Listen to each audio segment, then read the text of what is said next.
નમસ્કાર ખેડૂત મિત્રો, ઝેર મુક્તિ ખેતી અને ખેડૂત બચાવ અભિયાન અંતર્ગત હું ડૉક્ટર પંકજ પટેલ આપ સૌનું હાર્દિક સ્વાગત કરું છું. ખેડૂત મિત્રો, આજે આપણે ફેબ્રુઆરી મહિનાના 2025માં નક્ષત્ર આધારિત વાવેતર ક્યારે કરવું આપણે આજે એની ચર્ચા કરવાના છીએ. અને આ ચર્ચામાં ગઈ વખતે આપણે ઘણા બધા ખેડૂતોને એક સૂચન કરી દીધું કે આપ ખેડૂત મિત્રો ક્યાંથી આ વિડીયો જોઈ રહ્યા છે, તમારું નામ અને ગામ કોમેન્ટમાં લખજો. તો ગુજરાતના 20 કરતાં પણ વધુ જિલ્લાના ખેડૂતોના નામ આપણી સાથે આવેલા છે કોમેન્ટમાં.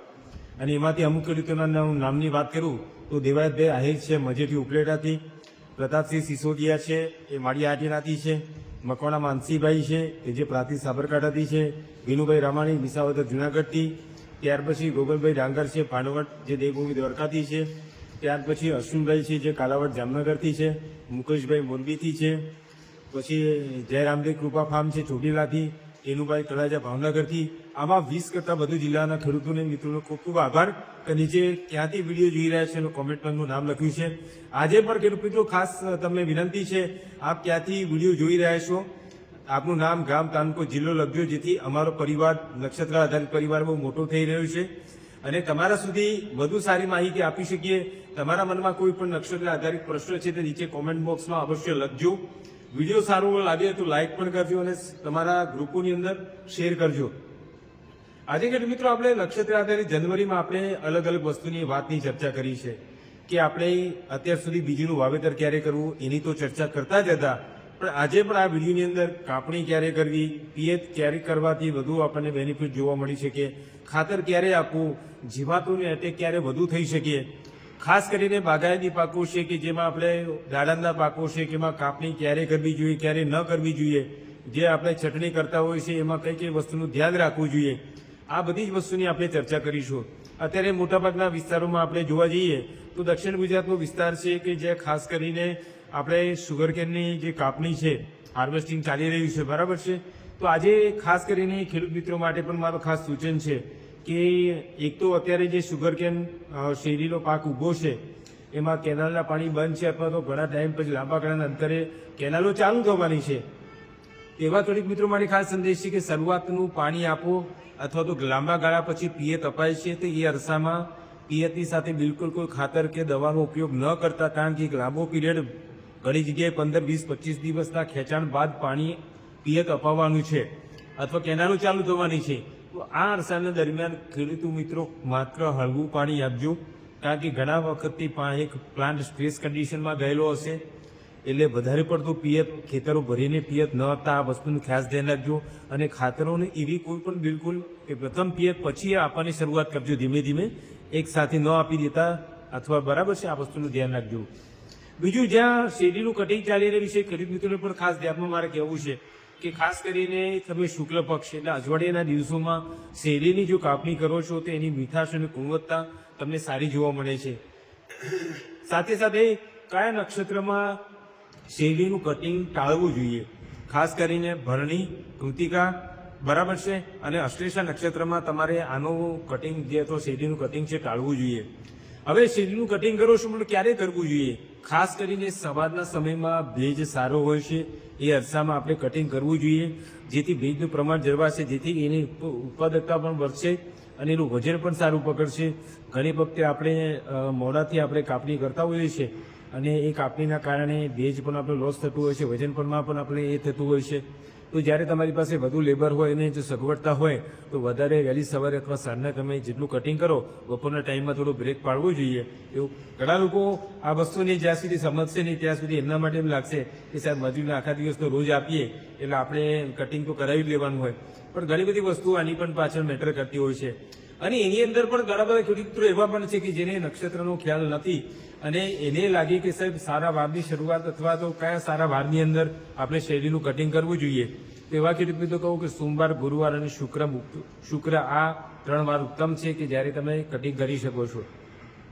આ સિવાય જે ખેડૂત મિત્રો બાગાયતી પાકોમાં છે તો જે કચ્છના વિસ્તારોમાં છે, સુરેન્દ્રનગર વિસ્તારોમાં છે અને એ સિવાયના પણ અન્ય જિલ્લાઓમાં નાના મોટા પ્રમાણમાં દાડમનું વાવેતર છે. હવે જ્યારે પ્રુનિંગ કરતા હોય છે તે એ ખેડૂત મિત્રો પણ ખાસ મારે ચર્ચા કરી લેવી છે કે તમારે પ્રુનિંગ કરવું છે તો પ્રુનિંગ ક્યારે કરવું જોઈએ, કઈ વસ્તુનું ધ્યાન રાખવું જોઈએ અથવા અમુક નક્ષત્રોમાં પ્રુનિંગ શા માટે ન કરવું જોઈએ.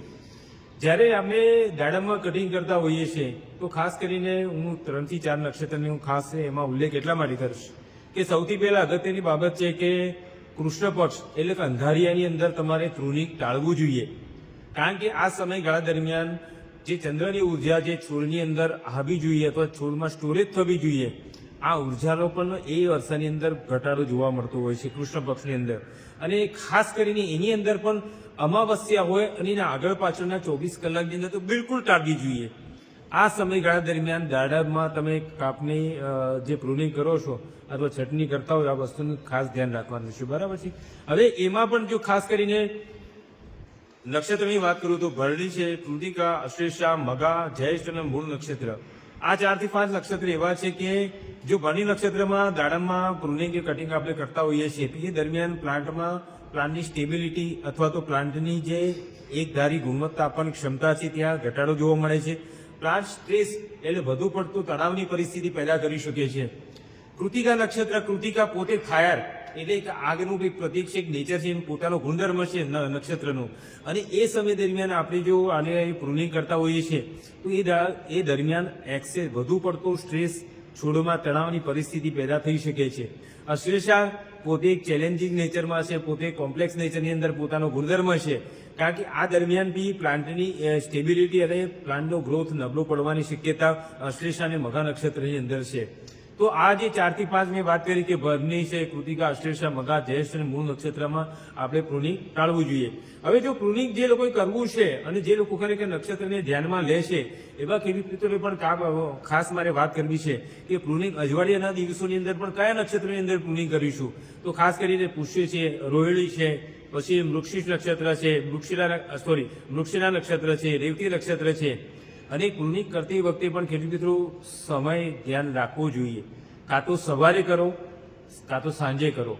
બરાબર છે. સવારે અને સાંજે કરવાથી કારણ કે એ દરમિયાન વૃક્ષ ભેજનું પ્રમાણ વાતાવરણમાં હોય છે. બપોરના ટાઈમમાં તડકાની અંદર આપણે પ્રુનિંગ અથવા કટિંગ જ્યારે કરતા હોઈએ છીએ એ દરમિયાન પણ પ્લાન્ટની અંદર સ્ટ્રેસ આવવાની શક્યતાઓ રહેતી હોય છે. તો આપણે આ વસ્તુનું ખાસ ધ્યાન રાખવાનું છે. ત્યાર પછી જે ખેડૂત મિત્રોએ ધાન્ય પાકો વાવેલા છે, માની લો કે ડાંગર છે કે અત્યારે ઘઉંનો પાક છે કે બીજા કોઈ અન્ય ધાન્ય પાકોની અંદર વાવેતર કરેલા હોય તો ધાન્ય પાકોની આપણે મોટાભાગે જોઈએ કે એને કાપણી આમ તો જનરલી આપણે જોઈએ છે કે એક અમાવસ્યા દરમિયાન આપણે ભેજનું પ્રમાણ વધારે હોય છે અથવા તો ચંદ્રનો ઉર્જા વધારે હોય છે, જમીનથી ઉપરની તરફ પાણીનું એન્ફોર્સમેન્ટ વધારે હોય છે. તો ધાન્ય પાકોની કોઈ સ્પેસિફિક મારે નક્ષત્રની અંદર કહેવું હોય તો ઉત્તરા ફાલ્ગુની અને હસ્ત આ 2 નક્ષત્ર એવા છે કે જેની અંદર હવાની અંદર ભેજનું પ્રમાણ ઓછું હોય છે. અને આ દરમિયાન આપણે ધાન્ય પાકોને વર્ષ દિવસ સુધી સંગ્રહ કરતા હોય છે અથવા 6-8 મહિના આપણે સંગ્રહ કરતા હોઈએ છીએ. એટલે આ 2 નક્ષત્રો એવા છે કે જેની અંદર હવાની અંદર ભેજનું પ્રમાણ ઓછું હોય છે, જેથી કરીને લાંબા સમય સુધી સંગ્રહ કરવા હોય જે લોકો ઓર્ગેનિક પદ્ધતિથી અથવા જૈવિક પદ્ધતિથી જે લોકો ધાન્ય પાકો પકાવતા હોય છે, લાંબા સમય સુધી સ્ટોર કરવા હોય, બગડી ના જાય, આવા ખેડૂત મિત્રો ખાસ ઉત્તરા ફાલ્ગુની અને હસ્ત નક્ષત્રમાં ધાન્ય પાકોની કાપણી કરવી જોઈએ.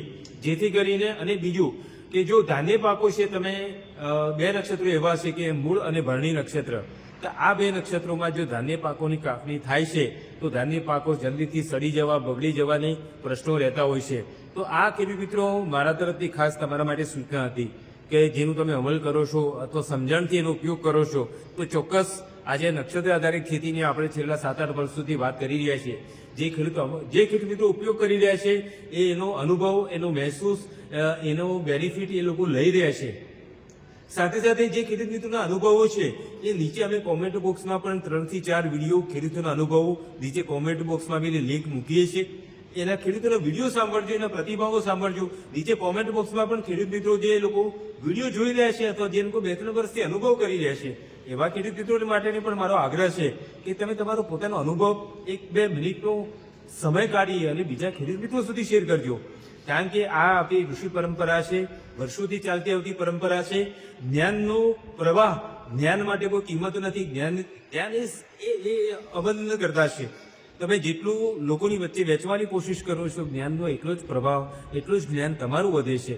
એટલે આપણે બહુજન હિતાય બહુજન સુખાય કે લોકોના જન હિત સુધી આ જ્ઞાન પહોંચે. કારણ કે અત્યાર સુધી આપણને આવું જ્ઞાન કોઈ પીરસવાની કોશિશ નથી કરી. આજે કુદરતે મને પણ એક નિમિત્ત બનાવે એવું કદાચ બની શકે કે મારા માધ્યમથી કે લાખો ખેડૂતો સુધી આ મેસેજ પહોંચાડવા માટે હું પણ એક કાર્ય કરી રહી છું. તો તમે માત્ર વિડીયો ન જોતા વિડીયોની સાથે તમારા ગ્રુપ હોય, તમારા કોઈ ખેડૂત મિત્રો હોય, સગા સંબંધીઓ, એની સાથે આ વિડીયો અવશ્ય મારી એક વિનંતી છે કે શેર કરજો. હવે આપણે વાત કરીશું કે ફેબ્રુઆરી 2025માં ક્યારે વાવેતર ન કરવું જોઈએ. તો ખાસ કરીને આપણે જોઈએ કે મંગળવારે અને શનિવારે વાવેતર આપણે ટાળવું જોઈએ છે.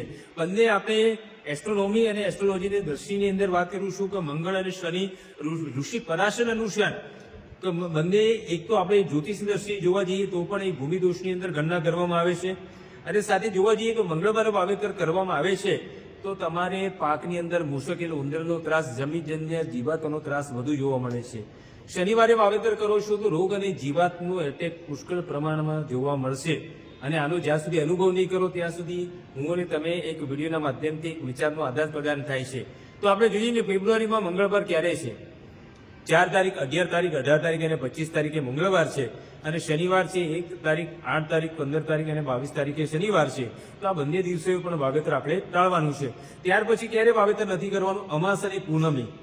અમાસ આપણે જોઈએ તો અમાસ 12 તારીખે છે અને એના 24 કલાક પહેલા એટલે 11 તારીખ, એટલે 12 અને 11 પણ વાવેતર ટાળવાનું છે. ત્યાર પછી પૂનમ છે, પૂનમ 27 તારીખ છે અને એના 24 કલાક પહેલા 26 તારીખ, એટલે 26 અને 27 પણ આપણે વાવેતર ટાળવાનું છે. અમાસ અને પૂનમી શું કામ? ફરી પણ જે નવા મિત્રો છે એના માટે કે અમાસના દિવસે ચંદ્ર પોતાની પૂર્ણ કળા પૂરી કરી અને નવી કળાની શરૂઆતમાં જશે. એટલે જ્યારે ચંદ્રનો પ્રભાવ છે, મેં પહેલા પણ વાત કરી કે ચંદ્ર અને નક્ષત્રનો પ્રભાવ પૃથ્વીના 5 તત્વોની અંદર પૃથ્વી, જળ, અગ્નિ, વાયુ અને આકાશ, આ જેટલા પણ પરિવર્તનો થાય છે એ ચંદ્ર અને નક્ષત્રની પરિભ્રમણના અધીન હોય છે.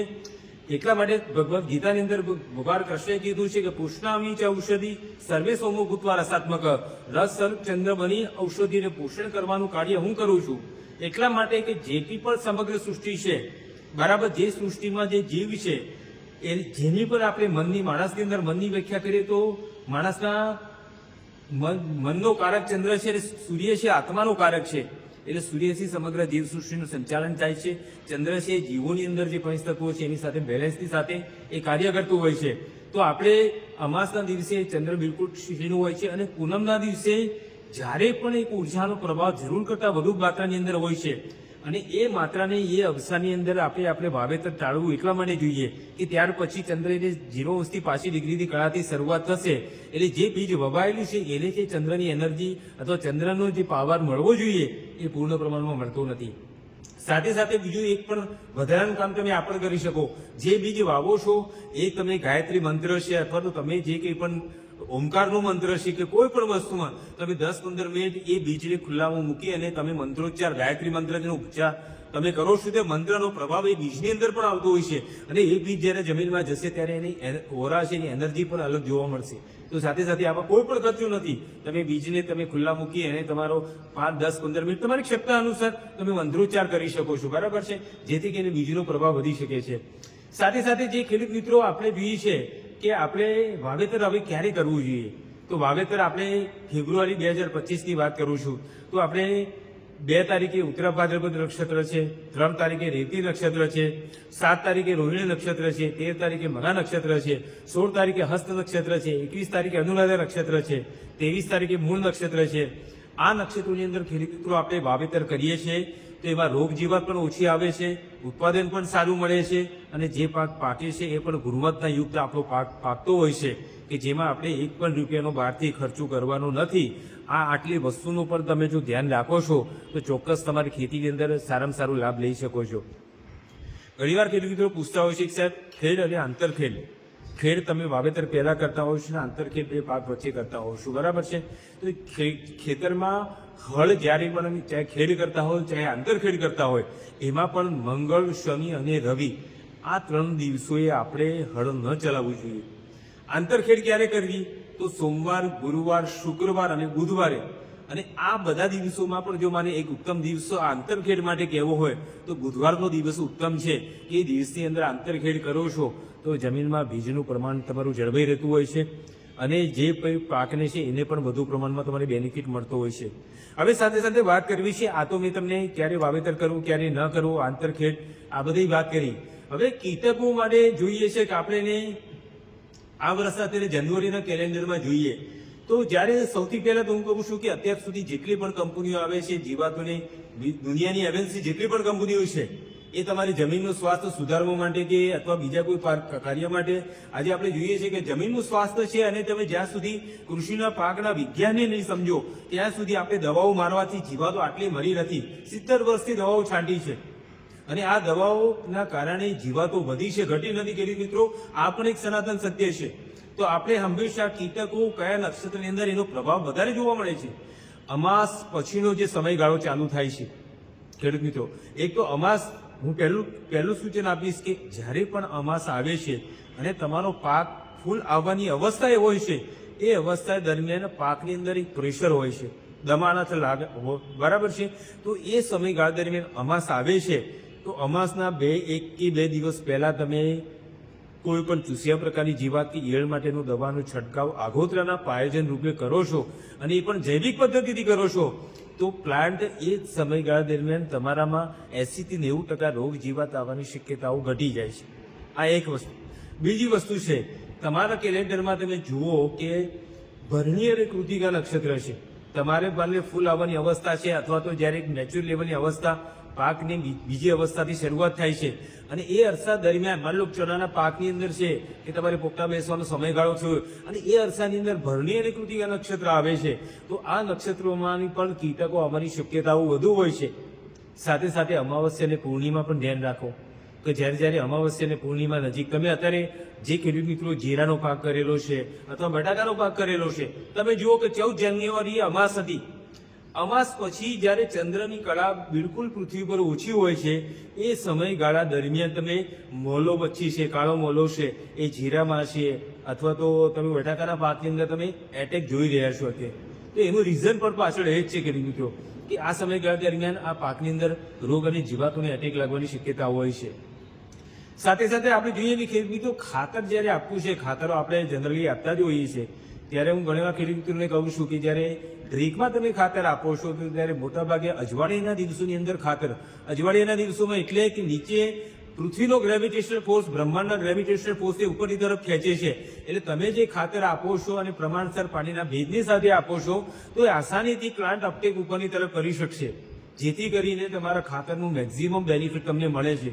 અને ખાતર માટે પણ જો સ્પેસિફિક નક્ષત્રો કહેવું હોય કે ભાઈ ખાતર તો આપણે આપતા જ હોઈએ છીએ પણ એ ખાતરની સાથે પણ એક ગુણધર્મ છે નક્ષત્રનો પોતાનો પ્રભાવ. તો શ્રવણ અને પુનર્વસુ નક્ષત્ર હોય કે જેમાં તમે પાયાના ખાતરો આપતા હોય અથવા તો પાયો મજબૂત કરવા માટેના ખાતરો આપતા હોય, પાળા ચડાવતી વખતેના ખાતરો આપતા હોય તો ખાસ કરીને શ્રવણ અને પુનર્વસુ નક્ષત્રની અંદર જો આ નક્ષત્રની અંદર ધ્યાન રાખો છો અથવા તો જ્યારે પણ સેન્દ્રિય ખાતરો જમીનમાં નાખો છો ત્યારે શ્રવણ અને પુનર્વસુ નક્ષત્રમાં ખાતરો આપો છો તો એ ખાતરનો પ્રભાવ પણ વધી જતો હોય છે. આપણે જોઈએ છીએ કે ઘણી વખત આપણે માણસોની દિનચર્યામાં જોઈએ છીએ કે ભાઈ આપણે સવારે સૂર્યાસ્ત પહેલાં આપણે જમીએ છીએ તો સૂર્યાસ્ત પછી આપણી પાચનની ક્રિયા બંધ થઈ જતી હોય છે. સાયન્ટિફિક ભાષાની આપણે વાત કરીએ તો એને પછી જમો તો એની પાચનની ક્રિયા જેમ જેમ લેટ જમશો એ પાચન નબળું કરતું જશે. તો સેમ વસ્તુ આપણે એવી જ છે કે અમુક નક્ષત્રોની સાથે આપણે ખાતરની સાથે પ્રભાવ છે, અમુકનો કીટકોની સાથે પ્રભાવ છે, અમુકના ઉત્પાદનની સાથે પ્રભાવ છે, અમુકનો પિયતની સાથે પ્રભાવ છે. તો ખેડૂત મિત્રો આ બધી નાની નાની વસ્તુઓ આપણે ખેતીની અંદર આપણે સંકલન કરીશું. જ્યારે પણ વિડીયો જુઓ છો તો એક ડાયરી લઈને બેસો, બરાબર, જ્યાં જરૂર પડે ત્યાં સ્ટોપ કરીને નાની નાની વસ્તુ નોંધ કરો, એનો અમલમાં કરો. હું એમ નથી કહેતો તમે હું કહું છું એટલે તમે ઉપયોગ કરી લો. તમે જ્યારે વાસ્તવિક, કારણ કે આ અનુભવનો વિષય છે, જ્યાં સુધી તમે અનુભવ નહીં કરો ત્યાં સુધી હું ને તમે વાતો કરીએ છીએ અને ખેડૂત મિત્રો કોમેન્ટ લખશે, પણ જ્યાં સુધી પ્રેક્ટિકલ લેવલ ઉપર આ અનુભવને, કારણ કે અનુભૂતિ તમે જે કરશો એ તમારા શબ્દોની અનુભૂતિ હશે, કારણ કે અનુભવથી તમે બીજાને કહી શકો, અનુભવથી તમે એને મહેસૂસ કરી શકો, કારણ કે વાતો હજારો લાખો વર્ષોથી છે. કારણ કે મને જ્યારે મારા વિષયમાં જ્યારે સંદર્ભ આવ્યો ત્યારે આ સંદર્ભને મેં વધારે ઊંડાણપૂર્વક એનામાં કામ કરવાની કોશિશ કરી છે. એને હું તમારા સુધી એકલા માટે કહું છું કે તમે જ્યાં સુધી આ શબ્દોને અથવા આ લાગણીને મહેસૂસ નહીં કરો ત્યાં સુધી આ શબ્દો પૂરતા સીમિત રહેશે. આશા રાખું છું ખેડૂત મિત્રો આજના વિડીયોમાં તમને ખૂબ જ સરસ મજા આવી હશે, આનંદ આવ્યો હશે અને એનો આનંદનો જીવનમાં ઉપયોગ કરવાની કોશિશ કરજો.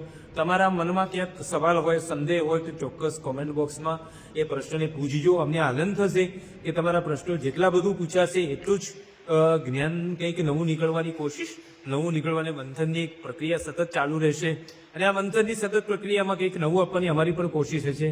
આશા રાખું છું ખેડૂત મિત્રો, જો વિડીયો સારો લાગ્યો હોય તો એક લાઇક અને સબસ્ક્રાઇબ બટન અવશ્ય કરજો, જેથી અમારા અવનવા વિડીયો તમારા સુધી પહોંચતા રહે. ખૂબ ખૂબ આભાર ખેડૂત મિત્રો. જય જવાન, જય કિસાન.